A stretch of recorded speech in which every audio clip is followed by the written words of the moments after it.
I'm extremely happy to have Janek here with us and that he decided to join us for a meeting. And I hope that next year I will convince him to lead a group, because that's what our activity, where our basic activity lies.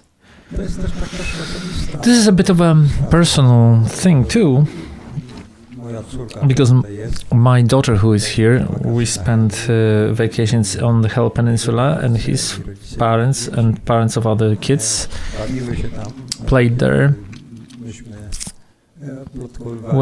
When we were gossiping the artistic and the political world. But this, thanks to Jan, this film was about filmmaking. He started to make movies when he was a child. Every year new films were made, and these movies were like already genre movies.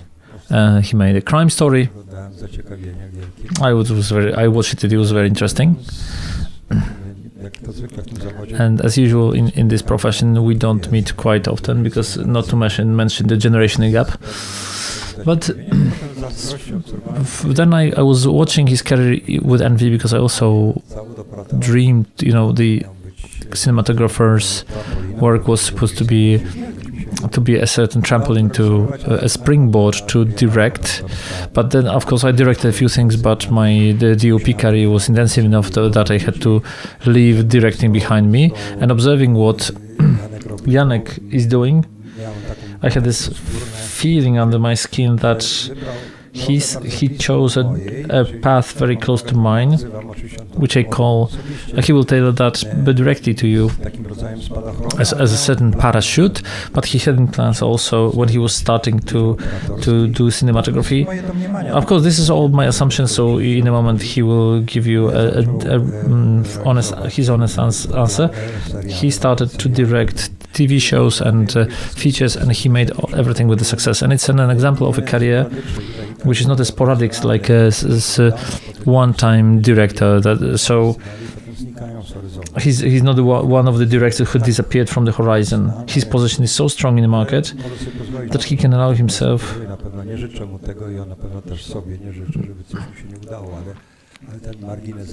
So this margin of risk is higher, where we know that we have a loaded hand, that we're doing, that we have a practice, we have experience, and that we're doing well. There's also a phenomenon that was very funny for me, that an artist sees more.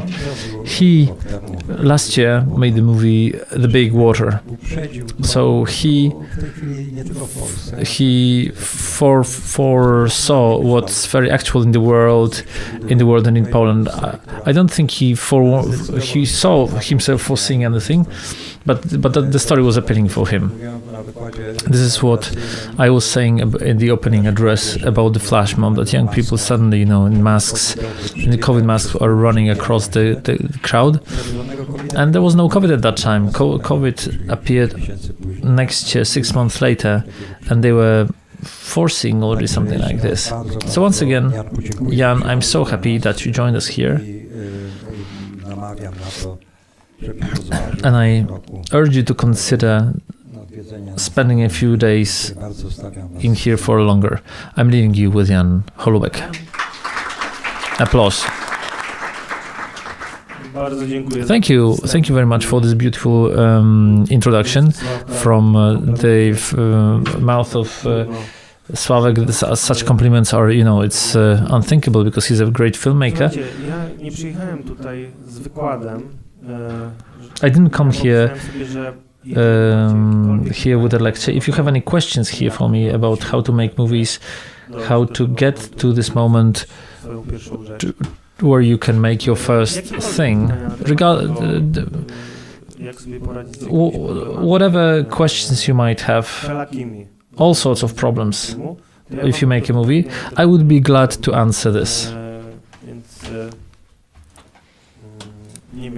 So I don't know, if you have questions to me. Do you have questions? I have a few questions ready. I just want to answer them, and I might share with you everything I know about it. Fantastic. So after such an opening of Sławomir, it's very difficult to say something. I had my own opening, but let me refrain from saying that. I welcome you very warmly. For me, it will be a great honor and pleasure to lead this discussion. I really hope that you will participate actively too. So think about your questions.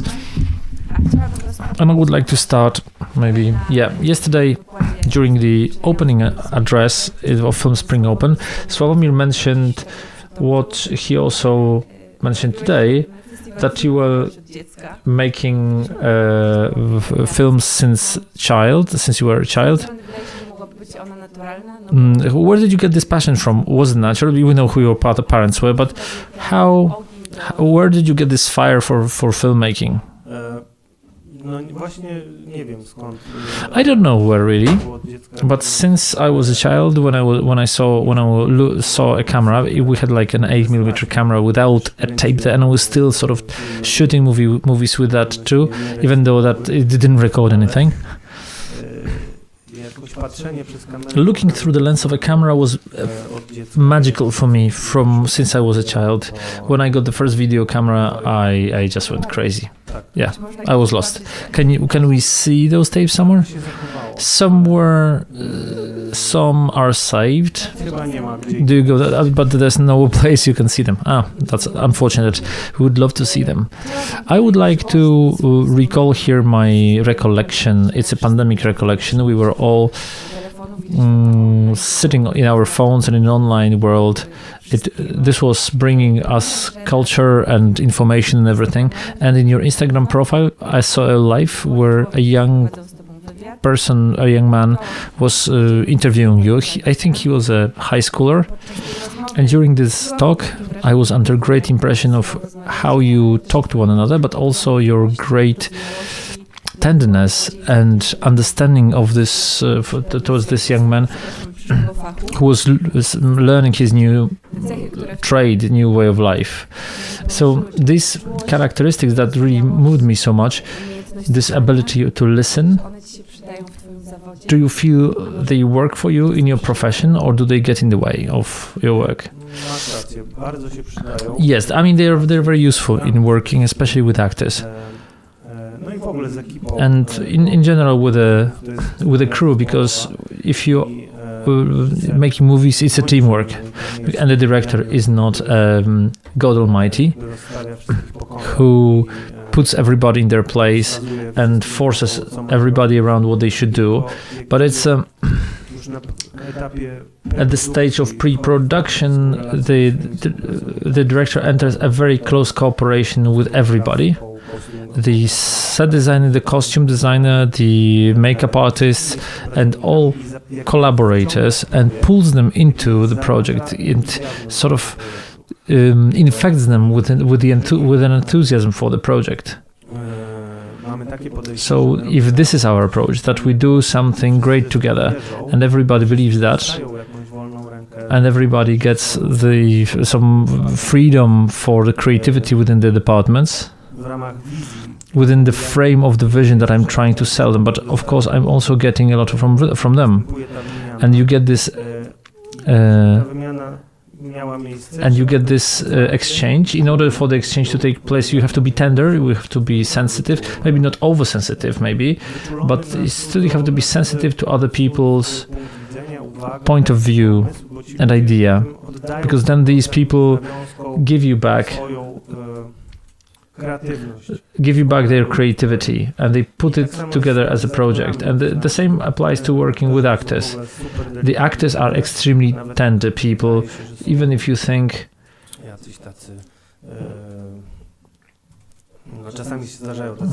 sometimes you get those actors who pretend that they couldn't care less, but internally it's a profession for extremely sensitive people, so you have to be very delicate in dealing with them and give them the feeling of they need to trust us, because they leave themselves in our hands totally.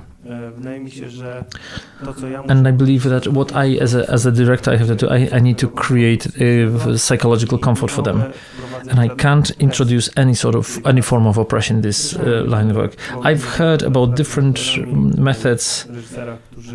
Doprowadzają aktorów do jakichś stanów skrajnych, emocjonalnych czy psychicznych po to, żeby coś osiągnąć przed kamerą.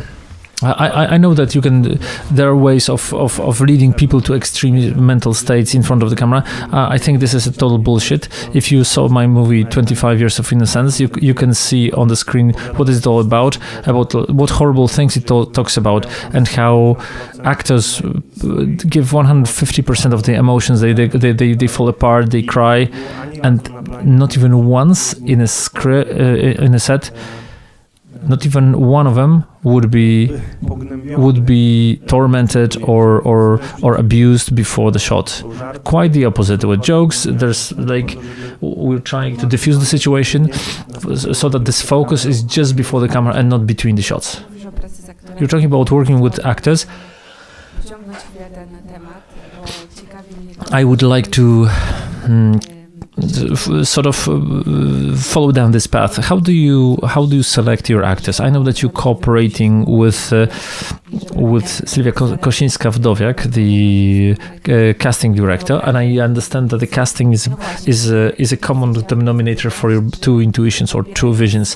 So if you select even at this basic stage and the self-tape stage actors for the next stages, and after the test shots, how do you do that? By intuition or by science? Which is your direction? It's one of the most difficult stages for me in working, is selecting the cast. The example, well, I pay a lot of attention to that. I would never put myself in a situation where I would give somebody a role and then I would need to pull out of this. I would never want to have this situation. So I really carefully. So this casting process is very diligent when we do it, and it's very difficult because I can see sometimes I meet like 2 or 3 great actors, and each one of them could play that role, but you have to select one. And then it's a question of intuition. There is no mathematical formula for selecting your cast. Quite often a great actor doesn't get the role because at this moment of his life or her life, they do not fit as well in this role as somebody else. It's also I would say, a factor of their private life, of their energy, they emanate, their physicality at any given point.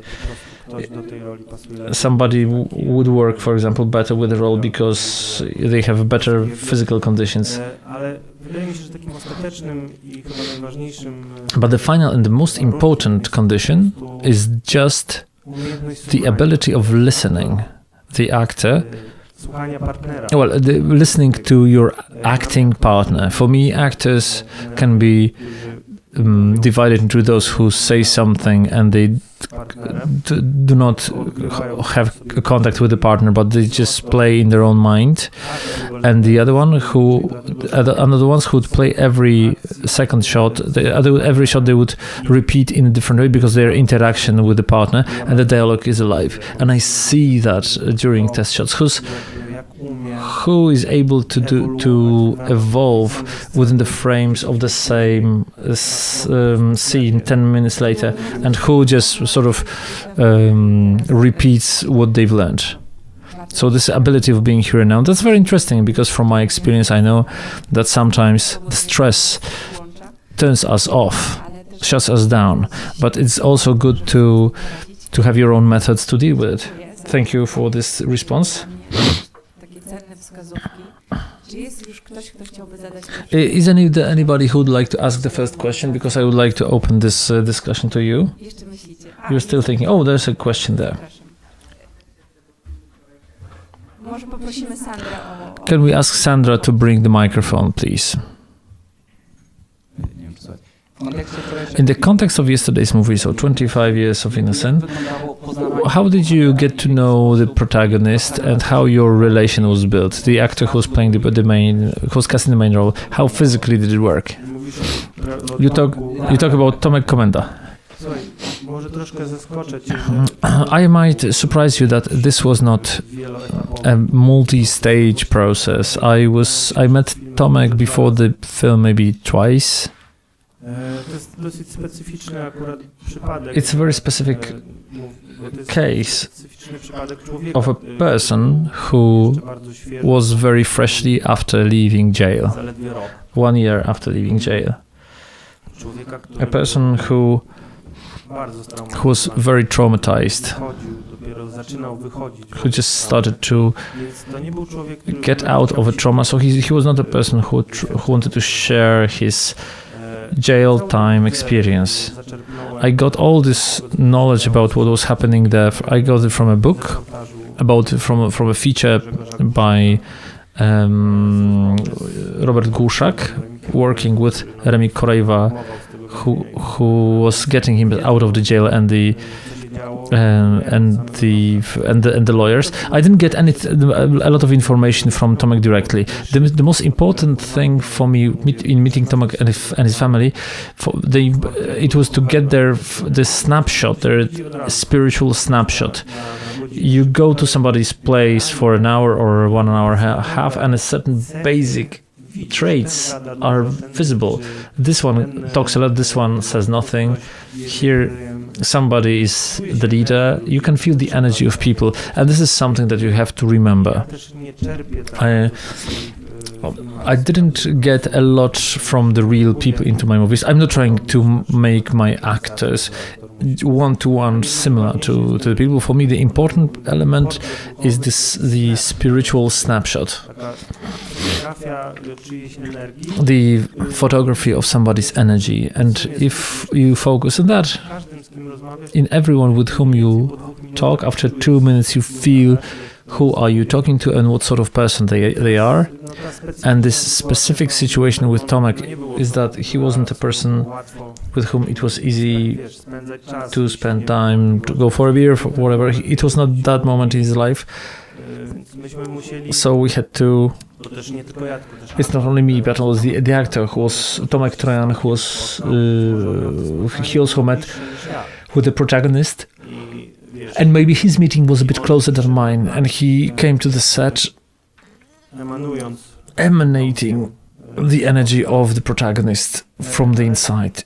But it's a bit strange, because Piotr Trojan first made a self-tape to the movie, so he couldn't know Tomasz Komenda before, possibly, but he made such a great self-tape that I knew after the self-tape that nobody else will be better for him, and there's no chance that there would be anybody who will be better than him. It was so moving, it was shattering when he was talking with his mom through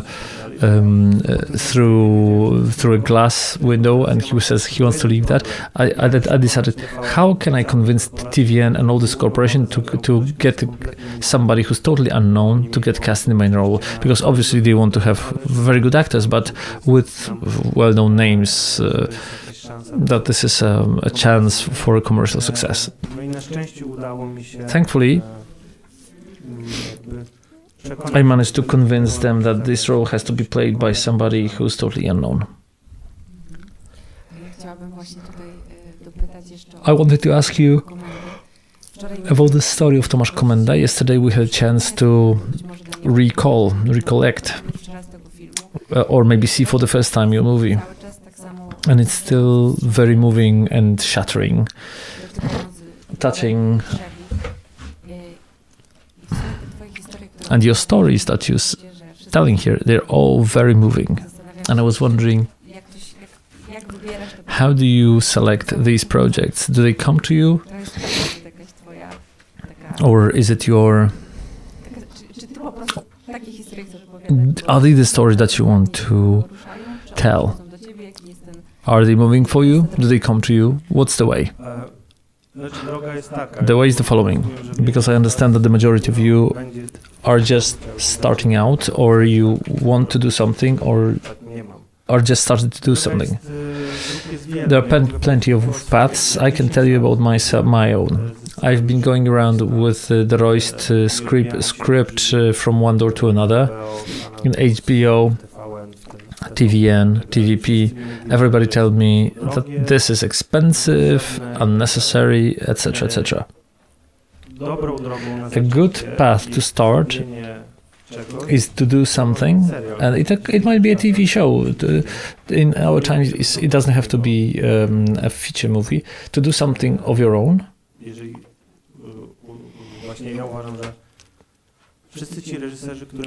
All the directors that manage to take their own debut, even if it's a TV show,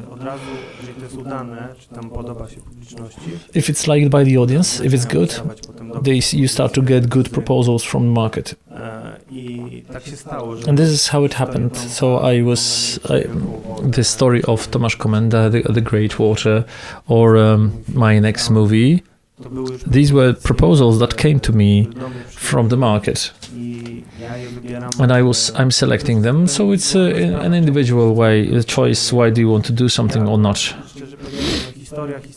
The story is a story, of course. It's very important, but for me, what is very important is what is the world of the story. The world in which the story takes place is as interesting as the story itself, and sometimes it's even more interesting. The mood, the smell, the shape of this world. And if I do feel this magnetic pull towards the world, I want to be in this world, and this is how this gets translated into viewers wanting to be there. Some scripts you can see them when you read. You can start the film. You can see the film in front of your eyes.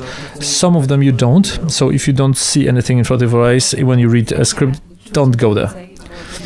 In terms of seeing and feeling more, I wanted to ask you about the Great Water. In 1997, I was 4, so I don't remember anything from that deluge.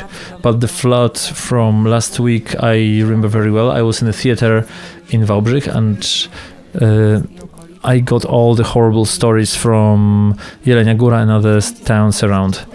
I wanted to ask you, when you were shooting that, did you have this premonition that this could happen again? Did you have this third eye feeling? Well, because me and Kasper went very deep into that story, we knew that in terms of preparation of Poland to this sort of cataclysm, some things were improved, but not to the extent that we would be able to face something like that successfully. Of course, we didn't forecast flood, but we were not very much surprised, to be quite honest with you.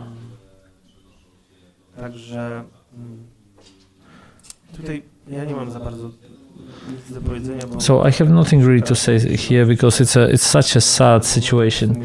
I'm not an expert in floods. But I wanted to know, I could tell you how you make a flood, if you want to know. I can tell you how you can do such stuff, if you're interested in this. So please ask questions. Who now? We made... Did I answer your question? Tam jest tak, że jak rzeka jest w korycie i zasuwa, so if you have a river, if you have a river which is rushing across the city, it's generated in 3D. You can even see that in some places, but the water spills out, and it's there, and the people are wading in the water. You cannot make it in a computer. The actor has to end up in the water. So our biggest filming object was a pool, an open-air pool in a big one in a desolate place from the 1970s, where our set designer set up decorations of a street, like a part of a street. And that was a really astounding thing. When I went there to the set, I was absolutely shocked how huge it is and how good it looks, how well it looks. In the perspective where we were prolonging the streets in the computer and we were making the buildings higher in CGI, but then we had several square meters in the water with people. We could put cars in there where you could get an amphibia there, and it got into this place. So that was our biggest set that we've built. We also built pools. The biggest ones were 10 by 10 meters. We came up with this idea of very quick pool. You sort of combine certain walls, you put in a piece of foil, and you put several thousand liters of water. The actor was in the water, but the whole water in the background was made in CGI.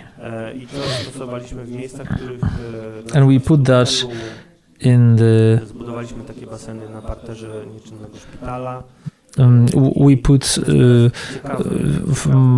we used sort of desolate buildings, etc. So because it's an interesting case, because if you build a pool on the ground floor of a hospital up to your waist, if you put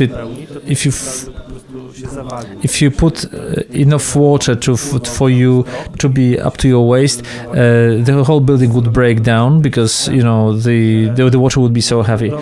Our set designer built like 30 centimeters paths for the actors, and which were waist high, but everything elsewhere was very, very shallow. Physically, this water was maybe 4 or 5 times less than you can see in the shot. So it's a very interesting approach.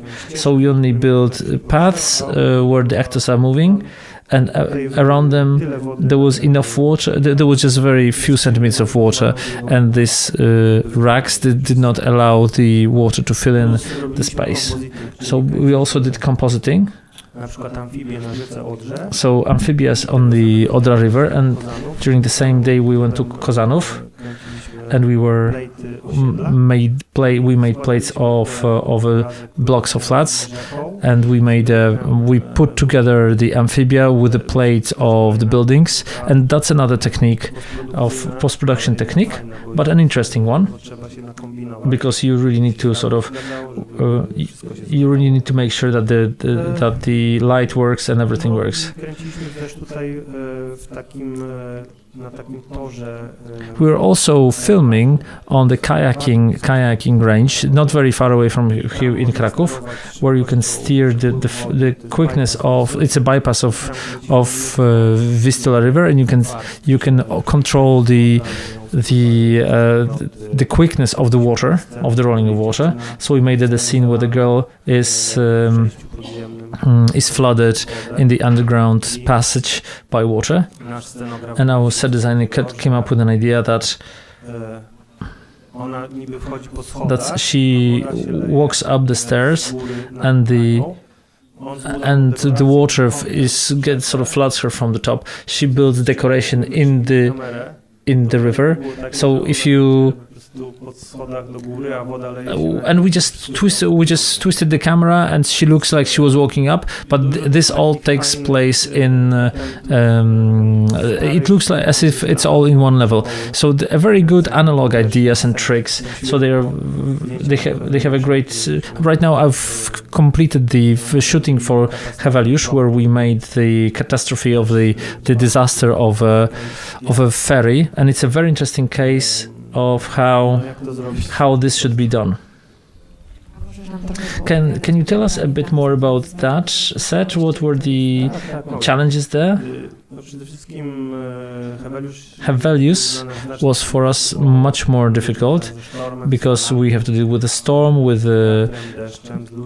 people, with rain, with people who drown, with the ferry that tips over, with the docking space full of trains that fall down, and with corridors, and the captain's bridge, where people are fighting against the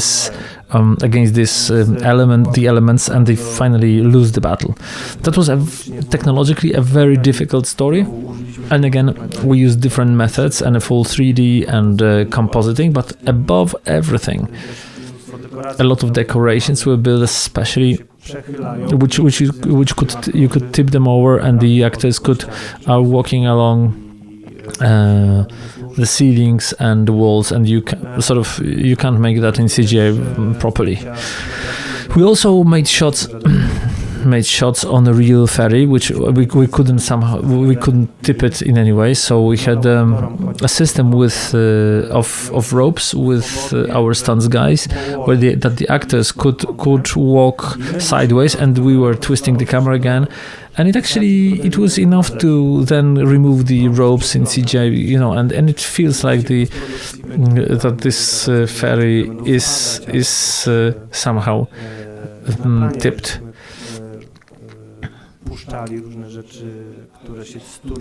Yeah, on the set we also were sort of throwing certain things that were sort of rolling there, and even on the basic shot in the camera, you had this impression that this ferry is actually tipping over. Plus we had real decorations, we had real set design. We made like this captain's bridge, which was suspended on the rope, and with five guys you could move it around. We decided not to get into any CGI engines, or pneumatic engines. Everything was done by hand. This also worked very well.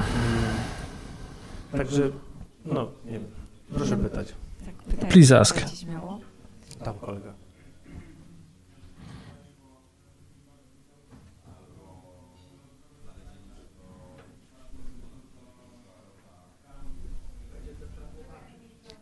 Poprosimy o mikrofon.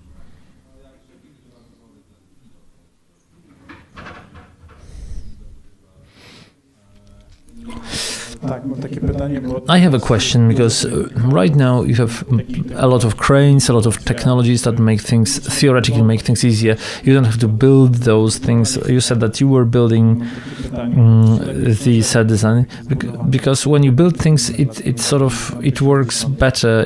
It ages better.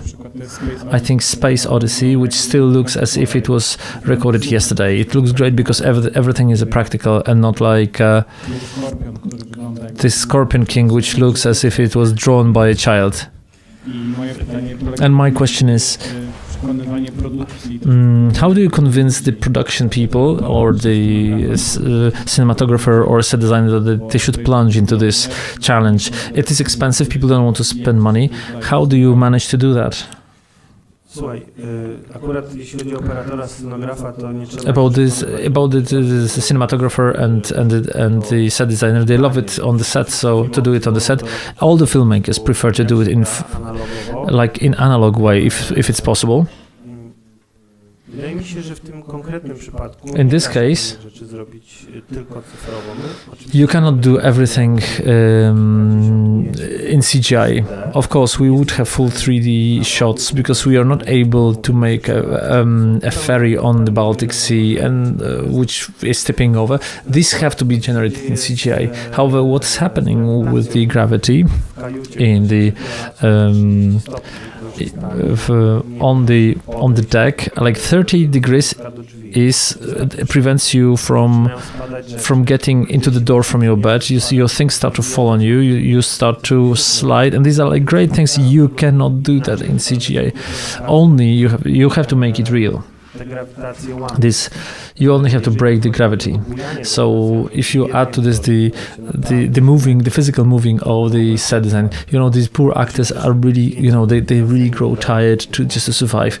We also made shots in 550 square meters swimming pool, water pool.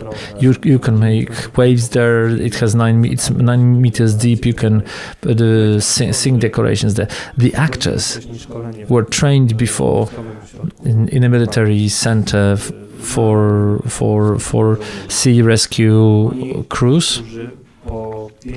After 5-6 hours where they had to physically swim from a flotsam to a piece of decoration, they were totally naked. They were struggling for survival. And Łukasz Lewandowski, who plays the role there, one day he said he doesn't know if he's able to come back because he's not only tired, but he's absolutely afraid that he will die. Which could not be the case, because underwater during the shot there are like 4 guys who are just looking if somebody's losing control.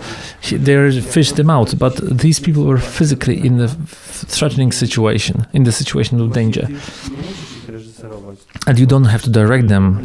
When they're leaving, you just have to thank them when they're leaving the pool that they're doing this, and it happens by itself.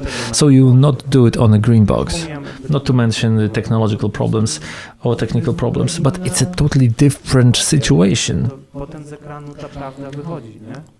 And then this truth gets to you from the screen. If somebody felt that they're drowning, even if it was not supposed to happen. But we used green screens too, the LED screens, in many places. But when it comes to direct contact between the actor and the medium, we decided to go into analog.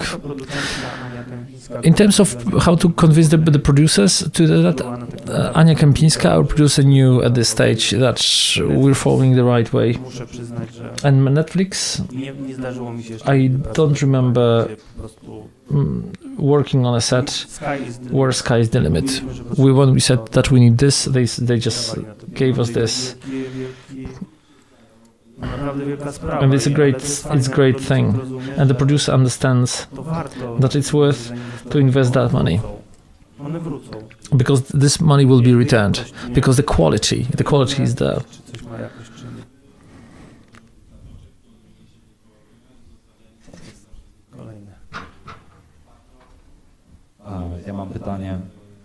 I have a question on your beginnings. You said you were walking around with this script of Royst, and somebody accepted that eventually. Can you sort of expand on this? How not to lose hope after 10 years? Because that's the fascinating part. Or didn't you have the moment when you decided that you would rather have another script? Or that maybe after 5 years you would decide that, of course, I did have my crisis. I was remaking this. First time I wrote a movie, then I couldn't find the money for the movie.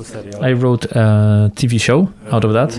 Not being able to get the money for TV show, I wrote a movie again. And then I rewrote it into a TV show, but I did it better. I'll tell you one thing, if I were not a DOP and I didn't have other things to do every day, professional things, probably I would get frustrated, or maybe I would give up. But the fact that my life was not dependent on whether it will see the light or not, economically speaking,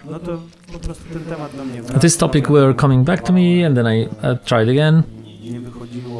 It didn't work out, so I said, okay, it doesn't matter. I have some other production, I had something else to put my mind to.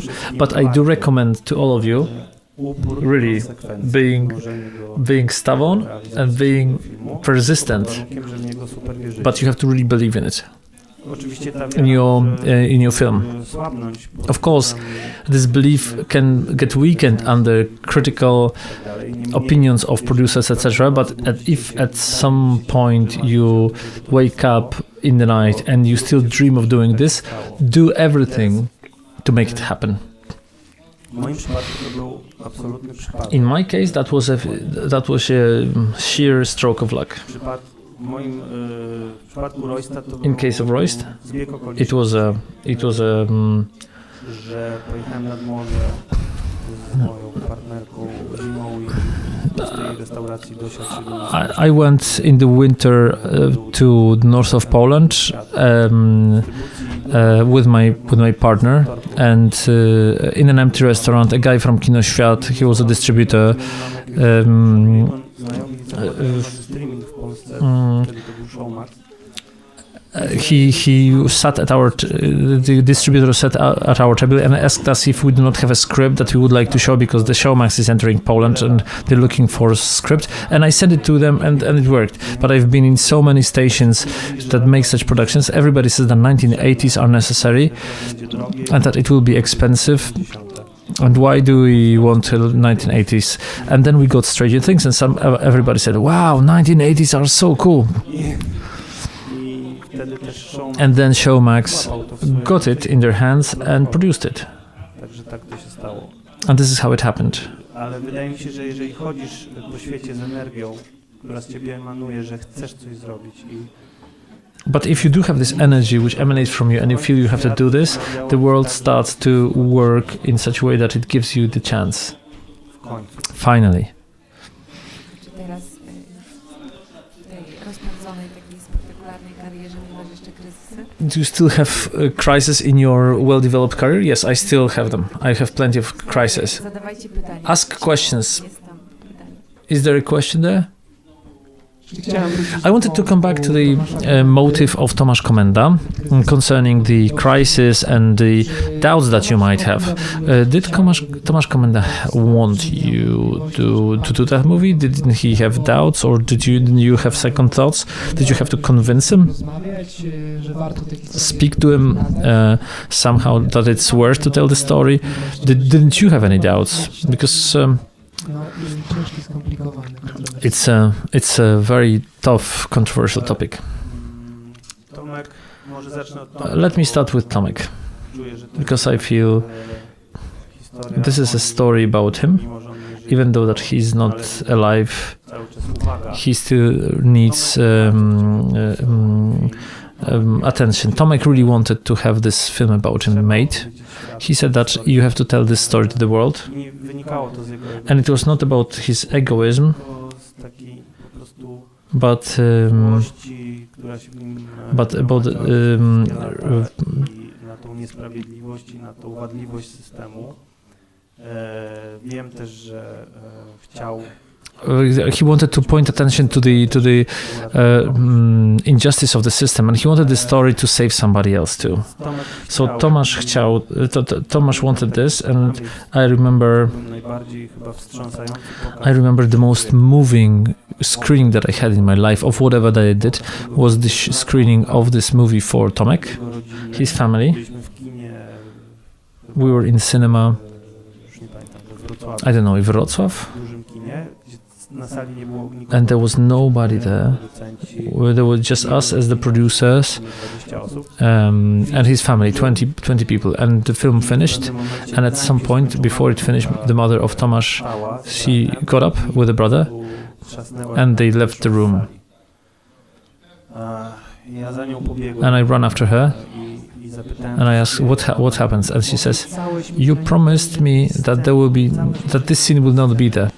mówiło It was the scene, not a scene, it's about one shot zgrywane jakby majtki. when they pull down his pants under the shower, Co sugeruje which suggests that he will be group raped, gang raped. This scene is in the movie, so I somehow I lost control. I was so nervous. I came back to this room. The mother with the brother left, The film finished, the film ended, and Tomasz stood up and he said his wish is not to change anything from that movie. And he just wanted his story to be told with all brutalism as it was, and the truth was that we're not showing, I think we're showing just a fraction of what was happening to him in jail. Then we found a compromise for a mother also to accept that movie. Everything was about this one shot. But Tomek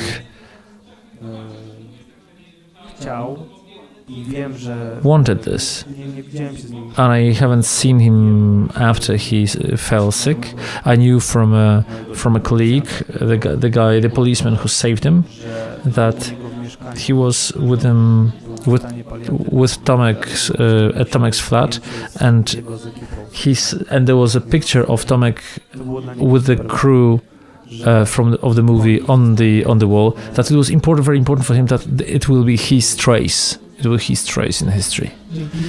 And the script was based on your discussions, or no, based on the book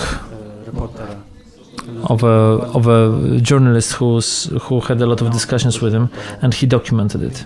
Thank you very much. Any more questions? There is a question there.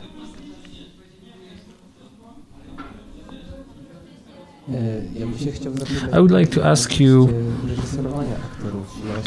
in terms of directing the actors, like in the very difficult scenes like gang rape, but it's a very difficult movie. How do you make the actor to feel safe, that he can count on you as a director, and that they shouldn't be afraid of the scene, and he's able to show his body and open to the scene and play it somehow? This is all preceded by tests, by mock scenes with stunts in a very, very safe environment. There cannot be any sort of improvisation there, because somebody might hurt somebody inadvertently. Through these attempts and talking about, very technologically, the actor gets adapted to it and starts to treat this as a task to be performed and not an act that he has to survive. But this is how it ends still, because we entered a real jail and it's really gross in there. But then a great importance for the actors is the crew of people, and I'm talking here about the makeup guys and costume designers. These girls are with those actors since early months. They listen to the guys, they prepare the makeup, they run after the actors with the dressing robes, give them the heating pads, etc., etc. If you have a great makeup and costume designer team, who are good people, not only good specialists, you have our problem solved, because actors love to come to work, even if it's very difficult. These girls, because these are mainly girls in those departments, they give so much warmth and so much love to those actors that the atmosphere is always very good. So the selection of your collaborators is a key to success, absolutely, both for the director and for the actor and for every department. It goes from the top, like a Christmas tree chart, but I really pay a lot of attention to the crew I work with, and I'm trying to work with the same people again and again and again, so that in order to develop a certain kind of a professional family where everybody knows everyone and everybody helps everybody else. So from the very outset, I recommend this to you, to find people with whom you like to be, both professionally and outside of your work, because then great things are made.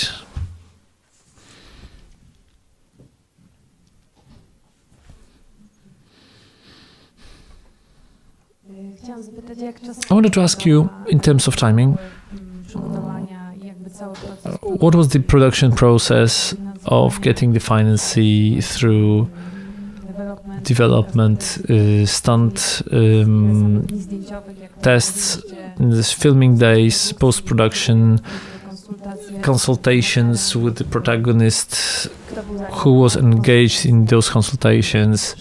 A wide topic. Yeah.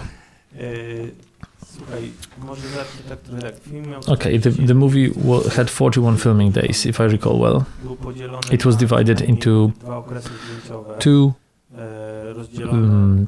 Two filming phases with like 45 days break, so that Tomek could Piotr Trojan could get leaner. He went into this draconian diet mode under the supervision of a dietitian, but he had to lose 10 kilograms in 1.5 months. It's a lot.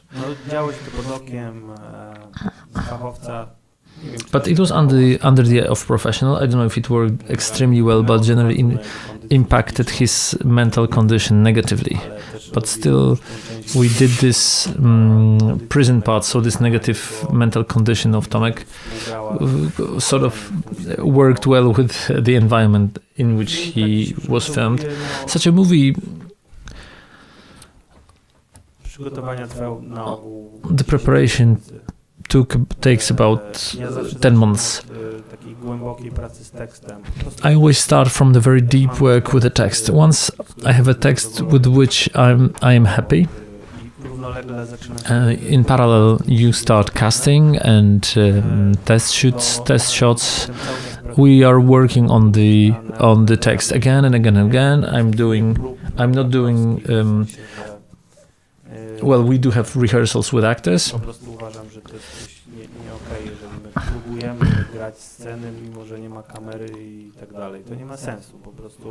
But I'm not doing the rehearsals without the camera. When you test the actors from the point of view of the maximum shots, are the test shots for me. So you need to have the camera. If I see that this is the right person, I don't force them to with acting.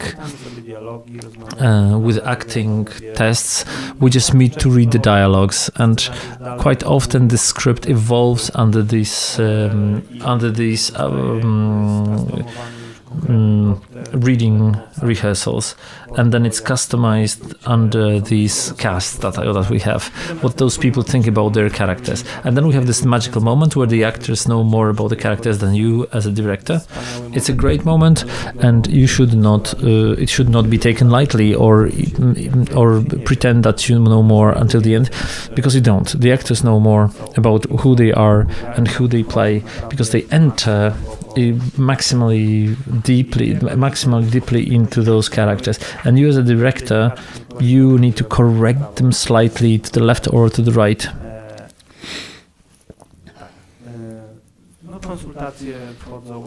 The consultations with the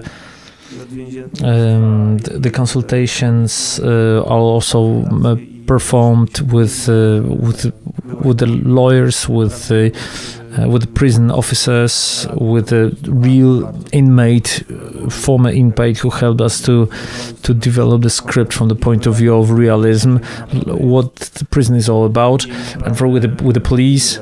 And actually, like, really, we didn't really know a lot, as long as until he explained to us what is the hierarchy, what are the rules, etc., etc.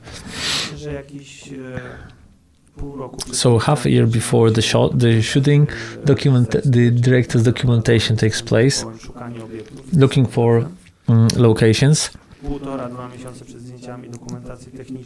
Then technical documentation, where you have a big crowd of people, where the head of the set and all the departments, including organizational departments, where we close the streets, where we put lifters, which way the camera would go, will look, so the direction of the lens. Meanwhile, there's a great stage of of makeup and costume tests where actors enter the characters fully because they get the it's a very creative moment where you can also create something interesting, and also contribution from the makeup girls who come with their own ideas. Sometimes one mustache or one twisted ear makes the character in a totally different way. I don't know if I forgot about something. Post-production is another, I don't know, half a year. I have a system that I'm editing a movie or a TV show during the filming. Every free day I'm going to the editing room and I'm editing the scenes, so that because we live in a system where you cannot do extra shots. In older times you could make an extra shot, you could edit and say I'm missing this or that. Right now you have no option like that. That's why when you're editing a movie on the go, you start to see that something should be added, or maybe put some acting emphasis on something else. I love editing, so I just like it. So this is not a hassle for me. So editing is a magical moment for me, at least. When these Lego bricks click together, and you can see that it starts to live, and you dupe yourself that this illusion is real. This is a world which has its own smell. The actors are already inside. It's metaphysics.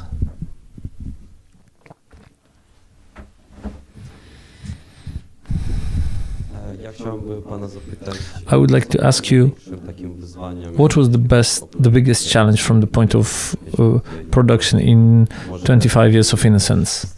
Maybe a scene, or maybe a certain moment, a very strong moment. And maybe another question: is there anything that you would like to change in that movie? If so, why?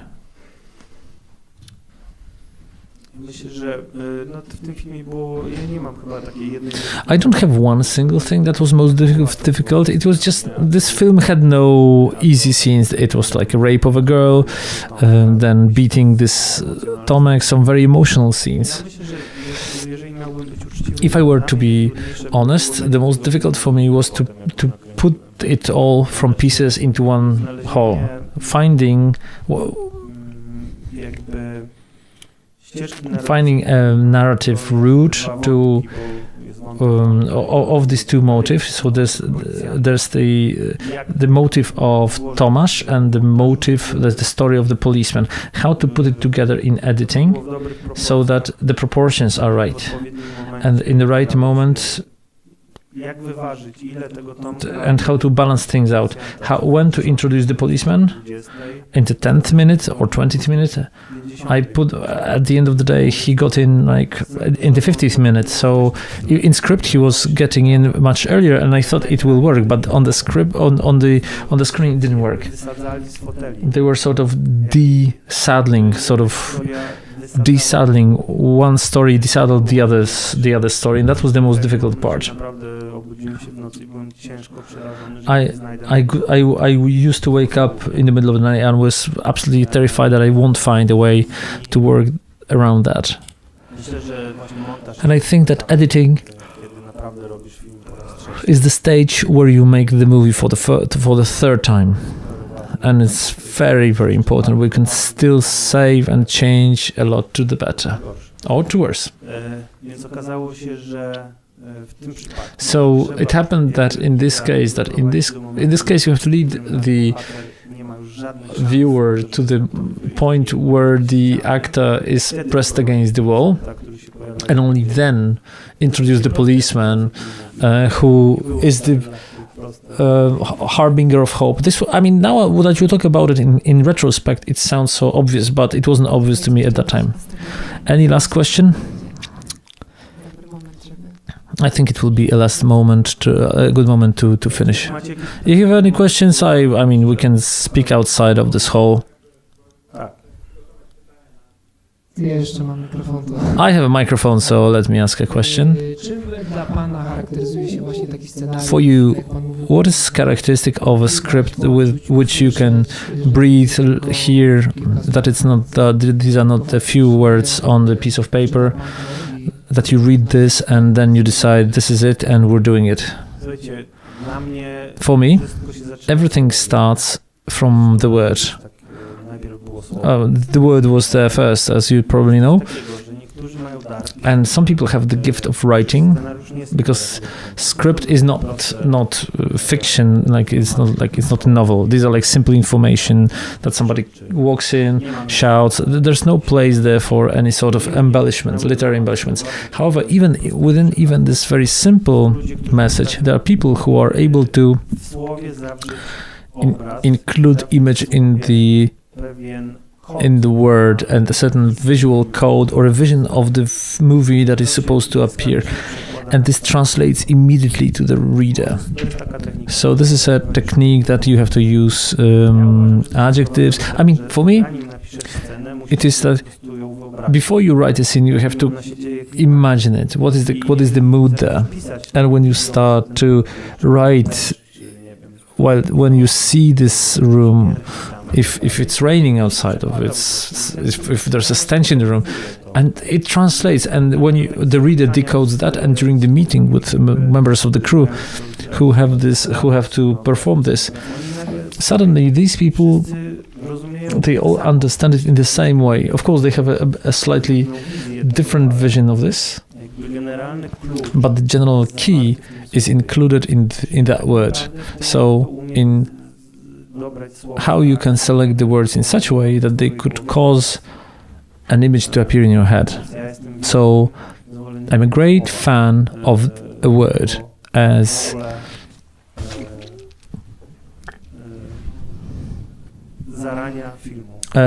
the origins of the movie. Dzięki. Thank you. A mógłbyś nam jeszcze zdradzić, jakie masz plany? And could you tell us a bit about your plans?